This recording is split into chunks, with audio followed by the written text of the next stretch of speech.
Selamat pagi semuanya.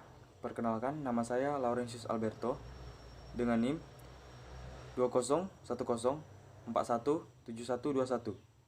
Baik, di sini saya akan membacakan ringkasan bab 3, yaitu menganalisis pasar konsumen.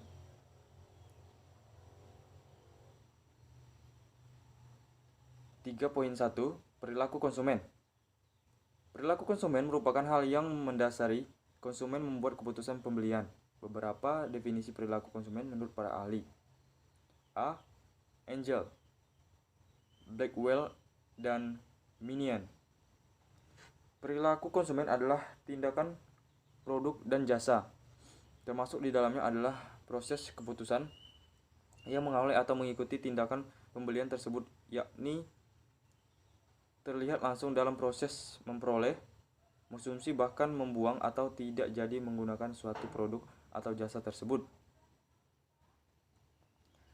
B. The American Marketing Association. Perilaku konsumen adalah proses membagi interaksi dinamis dari pengaruh dan kesadaran perilaku lingkungan saat seseorang melakukan pertukaran aspek kehidupannya. C. Mowen. Perilaku konsumen merupakan aktivitas ketika seseorang mendapatkan, mengkonsumsi atau membuang barang atau jasa pada saat pembelian. D. Schiffman Canuck. Perilaku konsumen adalah suatu proses yang dilalui seorang pembeli dalam mencari, membeli, menggunakan, mengevaluasi, bertindak pada konsumen produk dan jasa, maupun ide yang diharapkan dapat memenuhi kebutuhan seseorang tersebut. 2. Faktor sosial. Perilaku konsumen sangat dipengaruhi oleh pergaulan sosial mereka, terdiri dari kelompok acuan, keluarga, peran, dan status. 3. Faktor individu. Kepuasan seseorang sebelum membeli suatu produk juga dapat dipengaruhi oleh faktor-faktor antara lain usia dan siklus hidup, pekerjaan dan kondisi ekonomi, kepribadian dan konsep diri, nilai dan gaya hidup. Yang keempat, proses kunci dan psikologis konsumen. Titik awal untuk memahami perilaku konsumen adalah memahami model perilaku konsumen yang menerangkan rangsangan lingkungan lainnya yang memasuki kesadaran konsumen. Dipengaruhi proses psikologis atau karakteristik konsumen sehingga menghasilkan proses pengambilan keputusan pembelian. Faktor psikologis penting yang berpengaruh terhadap respon konsumen. A. Motivasi. Ada 3 teori yang mendasari tentang wacana motivasi, yaitu teori Freud, teori Maslow, teori Herzberg. B. Persepsi. Orang dapat memiliki persepsi sendiri yang berbeda atas objek yang sama dengan proses persepsi sebagai berikut. Perhatian selektif, penyimpangan selektif, ingatan selektif, bawah sadar persepsi. C. Pembelajaran.